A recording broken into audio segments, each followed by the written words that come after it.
रात अति जमा थी। अपने बिस्तर पर लेटी निशा फोन पर समीर से प्यार भरी बातें कर रही थी, लेकिन समीर ने जैसे ही निशा से अगले दिन होटल में मिलने की बात कही तो उसके दिल की धड़कनें तेज हो गई। उसे समझ नहीं आ रहा था कि वो उसकी बात का हाँ में जवाब दे या ना में। समीर की बातों को सुनकर निशा ने अपने कांपते होठों से कहा, निशा, होटल? कौन सा hotel? Sameer, hotel blue diamond. Nisha, कुछ गड़बड़ तो नहीं हो जाएगी समीर? समीर, कैसी गड़बड़? निशा, I mean, किसी को पता तो नहीं लग जाएगा हमारे रिश्तों के बारे में? समीर, डर लग रहा है निशा बहुत, तो मिलना कैंसिल कर दें?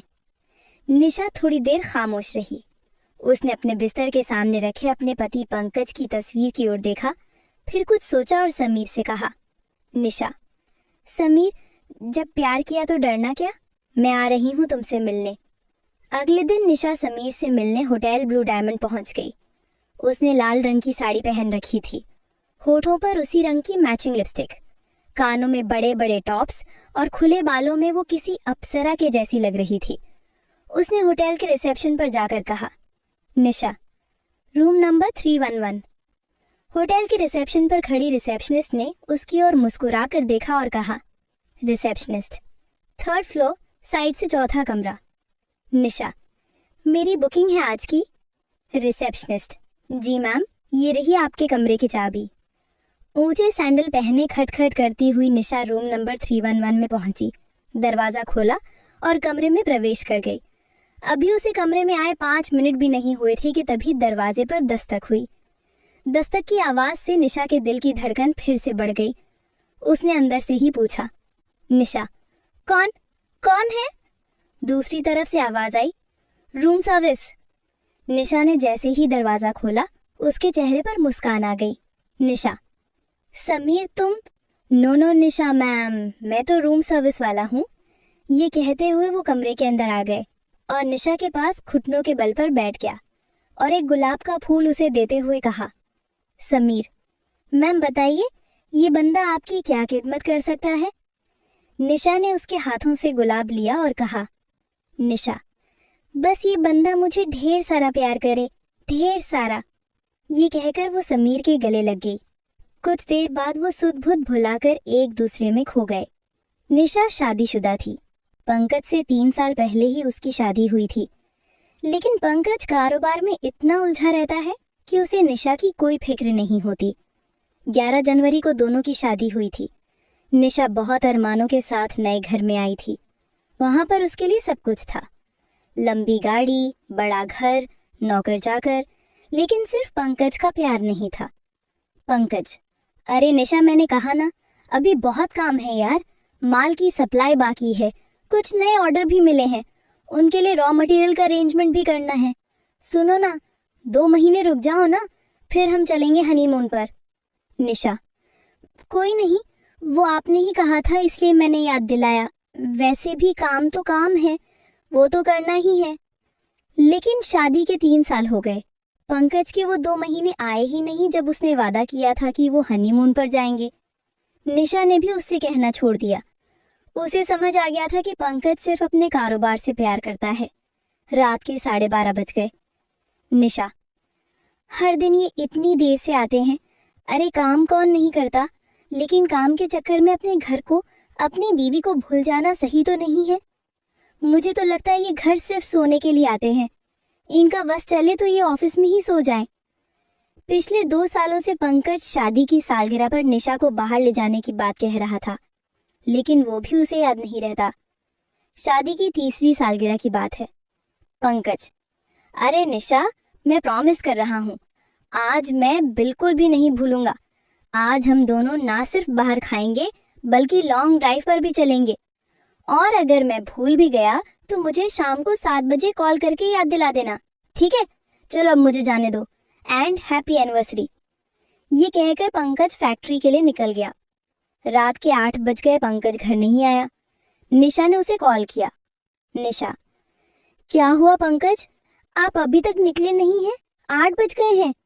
पंकज, निशा माय डियर वाइफ, मैं भूला नहीं हूँ, थोड़ी देर और यार, मैं निकलता हूँ। एक काम करो, तुम ड्राइवर को बोलो तुम्हें होटल सनशाइन में छोड़ दे, मैं तुम्हें वहीं मिलता हूँ। निशा होटल सनशाइन में पहुंच गई। वहां पहुंचकर उसे 10 बज गई, लेकिन पंकज नहीं आया। उसने 2 बार उसे कॉल भी किया, लेकिन उसने उसका कॉल कट कर दिया। निशा, गलती मेरी ही है, मैं ही उनसे कुछ ज़्यादा एक्सपेक्टेशंस लगा लेती हूँ। उनकी पहली प्रायोरिटी उनका काम ही है। निशा ने घड़ी की ओर देखा, 10:30 बजने वाले थे। उसने एक बार और कॉल किया। इस बार पंकज ने कॉल पिक कर लिया। पंकज, क्या तुम बिल्कुल स्टूपिड हो क्या? अरे मैं यहाँ काम में बिजी हूँ और तुम कॉल पर कॉल किए जा रही हो। निशा, लेकिन आपने तो मुझे यहाँ होटल सनशाइन में वेट करने के लिए कहा था। हाँ कहा था, लेकिन काम भी तो है, उसे छोड़कर आ जाऊं? सुनो, एक काम करो, तुम डिनर कर लो, मेरा आना थोड़ा मुश्किल है। आज हमारी एनिवर्सरी है पंकज। हाँ तो क्या हुआ, तुम अकेले एंजॉय कर लो ना स्वीट हार्ट। चलो अब मैं फोन रखता हूँ, मुझे बहुत काम है। पंकज की बातें निशा के कानों में गूंजने लगी। अकेले एंजॉय कर लो ना। उसकी आंखों में आंसू आ गए। वो अपने टेबल से गुस्से में उठी और होटल से घर वापस जाने के लिए निकलने ही वाली थी कि एक बहुत ही हैंडसम लड़का उसके पास आया और बोला। लड़का, excuse me ma'am, my name is Sameer. आप किसी का वेट कर रही हैं क्या? निशा, आपको इससे क्या मतलब?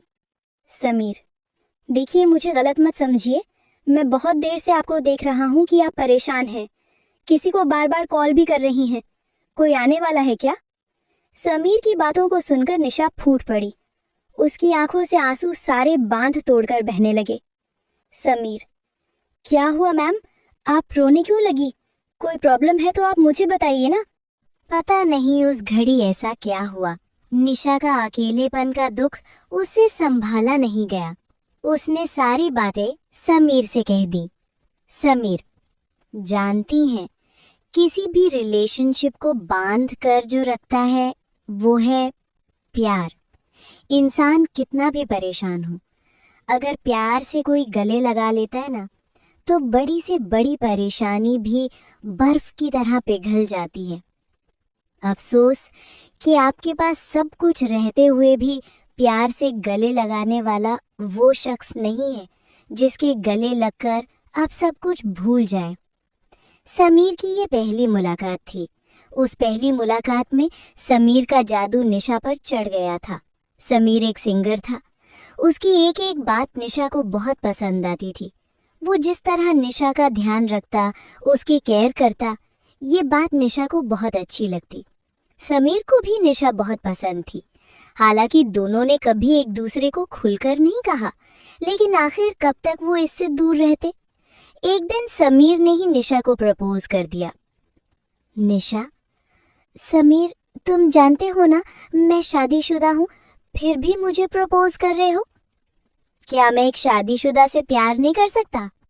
क्या ये किसी किताब में लिखा है? किताब में तो नहीं लिखा, लेकिन समाज में इसे गलत समझा जाता है। किस समाज की आप बात कर रही हैं निशा? प्यार करने से कोई समाज किसी को नहीं रोक सकता। अरे प्यार ही तो वो शक्ति है जिससे आपका समाज चलता है। अगर उसे ही निकाल देंगे तो फिर क्या बचेगा? समीर की बातें निशा को समझ तो नहीं आई, लेकिन समीर के बिना वो नहीं रह सकती थी। दोनों छिप छिप कर मिलने लगे। उन्होंने सारी सीमाएं भी कई बार लांघ दी। उसे नहीं पता था कि समीर उसका यूज कर रहा है। उसने निशा से लाखों रुपए ऐंठ लिए थे और वो उससे अय्याशी करता था। सोने के अंडे देने वाली मुर्गी हाथ लगी है मेरे। अपनी लाइफ तो बिल्कुल सेट है। हालांकि कभी कभी निशा को भी लगता था कि समीर उससे बार बार पैसे क्यों मांगता है। उसे ये भी लगता था कि वो अपने पति को धोखा दे रही है, लेकिन उस रिश्ते में उसे अब घुटन सी होने लगी थी। इसलिए समीर का साथ उसे अच्छा लगता है। लेकिन आखिर समीर और निशा का रिश्ता कब तक छिपता? आखिरकार पंकज को अपने लोगों द्वारा समीर के बारे में पता लग गया। उसे ये भी पता लगा कि समीर बहुत ही बदमाश किस्म का लड़का है।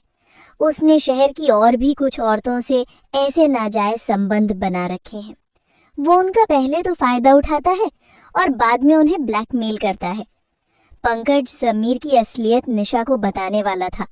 तभी एक दिन समीर ने 10 लाख रुपए निशा से मांगे। निशा, 10 लाख?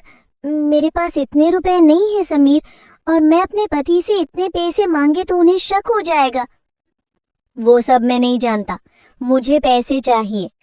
अगर तुमने मुझे पैसे नहीं दिए तो मैं तुम्हारे पति से पैसे मांग लूंगा। नहीं, तुम तो ये क्या कह रहे हो? तुम तो मुझसे प्यार करते हो। मैं प्यार सिर्फ पैसों से करता हूँ निशा, पैसों से। पैसे दो, नहीं तो तुम्हारी इज्जत नीलाम कर दूंगा।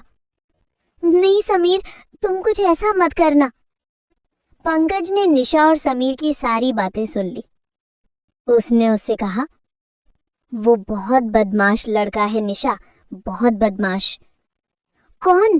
किसकी किसकी बातें कर रहे हैं आप?